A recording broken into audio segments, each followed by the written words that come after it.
20 दिसंबर 1946, जब पूरी दुनिया वर्ल्ड वॉर II की दहशत से बाहर निकलने में जुटी हुई थी, तभी यूनाइटेड किंगडम के अखबारों में एक बहुत ही अजीब खबर प्रिंट हुई। BBC bans TV hypnosis, it's too real. यानी कि BBC ने टीवी के माध्यम से अपने अपने घरों में बैठे इंसानों को सक्सेसफुली हिप्नोटाइज किया और इस प्रोसेस को बैन किया जा रहा है। जी हाँ दोस्तों, टेलीविजन के माध्यम से इंसानों को हिप्नोटाइज।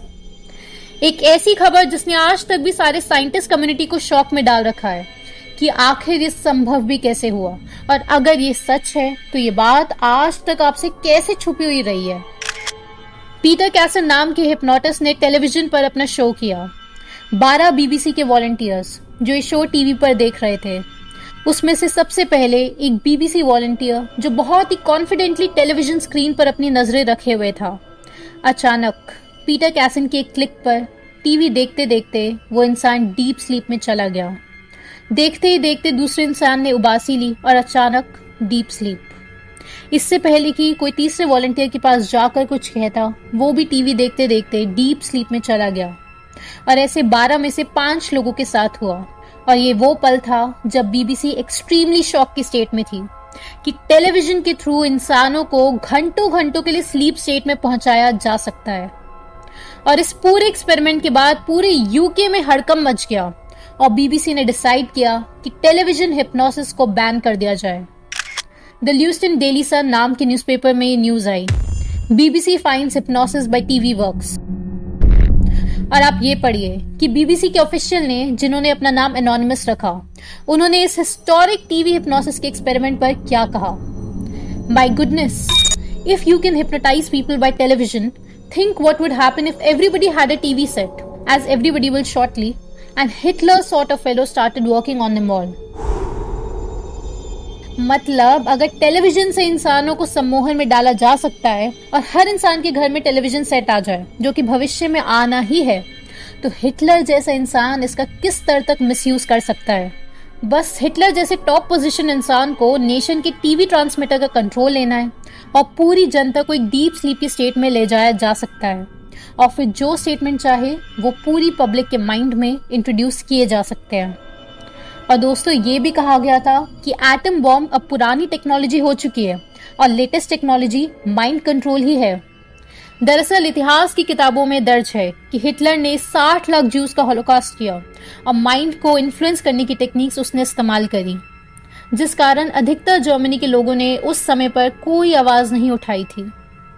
BBC इस सक्सेसफुल एक्सपेरिमेंट के बाद बहुत भय में आ गया कि अगर टेलीविजन पर ऐसा शो अलाउ कर दिया गया और व्यूअर्स जो डीप स्लीप में चले गए और उनका टेलीविजन सेट ऑफ हो गया और उनके आसपास कोई है भी नहीं उन्हें स्लीप से उठाने के लिए, तो क्या होगा। सुनने में ये कितना अजीब है, क्योंकि अधिकतर जनता नहीं जानती कि हिप्नोसिस कैसे काम करता है। इनफैक्ट ये जो एक्सपेरिमेंट हुआ था उसमें केवल पीटर कैसन ही सब्जेक्ट्स को वापस स्लीप से उठा सकते थे। बाकी लोगों के उठाने पर सब्जेक्ट्स कुछ भी रिस्पॉन्स नहीं दे रहे थे। मॉन्टेगमेरी प्रेस, असल में उस समय पर बहुत ही कम लोगों के पास टेलीविजन सेट उपलब्ध होता था। यहाँ पर न्यूज आई कि several watching TV made hypnosis victims. कुछ लोग जो डार्क रूम में बैठकर उस समय टीवी देख रहे थे, वो भी डीप स्लीप में चले गए। वो भी तब जब मिस्टर कैसन उन व्यूअर्स को एड्रेस कर भी नहीं रहे थे, तब भी। द गार्जियन की हेडिंग देखिए, नो टू टेली हिप्नोसिस। तो जिस समय हार्डली किसी इंसान के पास टेलीविजन हुआ करता था, उस समय पर ही ये टेस्ट सक्सेसफुली किए जा चुके थे। December 24, 1946, Birmingham News, hypnotism via TV now proved fact. The Examiner, hypnotism by radio, इसमें लिखा था कि रेडियो से भी एक्सपेरिमेंट्स पहले किए जा चुके हैं। अब आप हमारे साथ चलिए 29 साल और पहले चलिए। दोस्तों, ये कितनी मिस्टीरियस चीजें हैं और मिस्ट्री यहाँ खत्म नहीं हुई है। इससे भी बड़ा शॉकिंग और डेंजरस इवेंट अभी आप सुनने जा रहे हैं 1927 का, और उसके बाद आप अपनी अपनी कल्पना से बताना कि वो टेक्नोलॉजी आज 100 साल बाद किस लेवल पर पहुंच चुकी होगी। 18 जनवरी 1927 न्यूज़पेपर में छपा ये ऐड देखिए, डॉक्टर विष्णु का live hypnotism show by radio. और अगले दिन 19 जनवरी 1927 को न्यूज़पेपर में एक खबर पब्लिश हुई, विष्णु इज सक्सेसफुल। एक लेडी जिसे रेडियो के थ्रू हिप्नोटाइज किया गया और 24 घंटों तक वो स्लीप में थी। फिर 24 घंटों बाद उसे हिप्नोटिक स्टेट से बाहर लाया गया और वो भी रेडियो के ही थ्रू। उस स्त्री को नहीं पता उसका एक दिन कहाँ गया। दोस्तों, अभी तक तो आपने हिप्नोटिज्म वाइट टेलीविजन देखा था, जहां ऑडियो और वीडियो दोनों है। लेकिन जो डॉक्टर विष्णु ने किया, उन्होंने सिर्फ आवाज के माध्यम से दूर बैठी एक लेडी को हिप्नोटाइज कर दिया। और ये भी आप क्लियर हो जाए कि टीवी और रेडियो और आपके मोबाइल में ज्यादा फर्क नहीं है। कुछ ही महीनों बाद मार्च में द डेली हेराल्ड में एक बहुत ही अजीब खबर छपी, जिससे काफी लोग दहशत में आ गए थे कि radio hypnosis will be tried. Professor Gerald Fitzgibbon शाम के 6 बजे 3 सब्जेक्ट्स जो अलग अलग जगह पर है, 100 मील की दूरी पर, उन्हें रेडियो से सम्मोहन में डालेंगे और 3 मिनट के अंदर वो सब्जेक्ट्स मेस्मेरिक स्टेट में चले जाएंगे। और आप उनकी डिटेल सुनकर हैरान रह जाएंगे कि किस प्रकार से वो प्रिडिक्ट कर रहे हैं। जो उन्होंने लिखा हम आपको हिंदी में बता देते हैं कि जो सब्जेक्ट्स हैं वो पहले हंसेंगे, रोएंगे, फिर उनका शरीर कैटेलिप्सी की स्टेट में पहुंच जाएगा, यानी कि शरीर अकड़ जाएगा। उसके बाद उनके ऊपर 2 लोग खड़े होंगे और जब वो सब्जेक्ट एक कागज पर सरेंडर लिखेंगे तो वो सब्जेक्ट्स हिप्नोसिस से बाहर आ जाएंगे। अगले दिन न्यूज़पेपर में खबर छपी कि उनका ये टेस्ट सक्सेसफुल रहा। सब्जेक्ट्स ने वैसे ही रिस्पॉन्ड किया जैसे जैसे उन्हें कमांड्स दी जा रही थी। एक हफ्ते बाद मॉर्निंग हेराल्ड न्यूज़पेपर में खबर आई कि एक बिल्डिंग कॉन्ट्रैक्टर जो उस समय रेडियो पर चल रहे इस हिप्नोटिज्म के शो को सुन रहा था, कुछ देर बाद उसके दोनों हाथ आपस में अकड़े हुए रह गए। जब तक डॉक्टर फिट्जगिबन ने उसे रिलीज करने को नहीं कहा, तब तक उसके हाथ ऐसे ही रहे थे। उसके बेटे ने बहुत ट्राई किया उसके हाथों को अलग करने का, लेकिन वो नहीं कर पाया। तो वो थैंकफुल है कि रेडियो कम्युनिकेशन नेटवर्क उस समय सही था और वो अपने हाथों को अलग कर पाए। आखिर ये प्रोफेसर जेराल्ड फिट्जगिबन है कौन? ये वो इंसान है जो प्रोफेसर विज के नाम से फेमस हो रहे थे। इन्हें अलग अलग कंपनीज हायर करती थी बड़े बड़े स्टेज शोज के लिए, बैंकर्स को अम्यूज करने के लिए।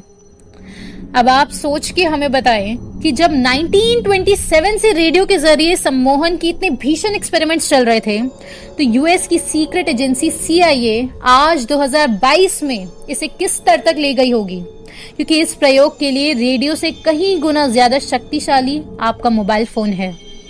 आप ये पढ़िए, जनवरी 1980, ex CIA doctor Milton Kline, जो CIA के साथ ऐसे कई एक्सपेरिमेंट्स में काम कर चुके हैं ऑलरेडी, वो चेतावनी देते हैं कि CIA को ये हिप्नोसिस के एक्सपेरिमेंट्स को लिमिट कर देना चाहिए। उन्होंने खुलासा किया कि CIA मिलियंस ऑफ डॉलर्स खर्च कर रहा है ब्रेन वॉशिंग एक्सपेरिमेंट्स करने के लिए। इसमें CIA यूज कर रहा था ड्रग्स जैसे कि LSD, हिप्नोसिस, हैलुसिनोजेंस, इलेक्ट्रोशॉक्स जैसी टेक्निक्स का इस्तेमाल कर रहा था, ताकि सब्जेक्ट्स को एक हिप्नोसिस की स्टेट में डाला जा सके और मनचाहा काम करवाया जा सके। इनफैक्ट यहाँ तक दावे किए गए कि केवल 3 से 6 हफ्ते में सब्जेक्ट्स को ऐसे ट्रेन किया जा सकता है कि हिप्नोसिस की स्टेट में वो किसी का मर्डर करके आ जाएंगे और खुद उन्हें पता भी नहीं होगा। ये सुनने में कितना काल्पनिक लग रहा है, लेकिन आप ये एक्सपेरिमेंट लाइव यूट्यूब पर देख सकते हैं। डेरन ब्राउन नाम के मेंटलिस्ट ने ये लाइव परफॉर्म करके दिखाया है, जिसमें उन्होंने लाइव इंसान को हिप्नोसिस में डालकर दूसरे इंसान का मर्डर करवाया। बस गन में गोली नकली थी। तो आप यहाँ कमेंट करके जरूर बताएं कि आपको क्या लगता है कि आज ये टेक्नोलॉजी किस स्तर तक पहुंच चुकी होगी। दोस्तों, आप चाहें तो टीम लाइफस्टाइल को सपोर्ट कर सकते हैं ऐसे और प्रेजेंटेशंस देखने के लिए कि कैसे इंटरनेशनल लेवल पर वर्ल्ड इवेंट्स क्रिएट करे जाते हैं। इन रिसर्च वर्क और इन प्रेजेंटेशन को बनाने में काफी मैन आवर्स लगते हैं। डिस्क्रिप्शन में दिए गए लिंक पर क्लिक करके आप हमें सपोर्ट कर सकते हैं, जिससे आप हमारे बेस स्टेशंस पर चल रही ट्रेनिंग का हिस्सा भी बन सकते हैं।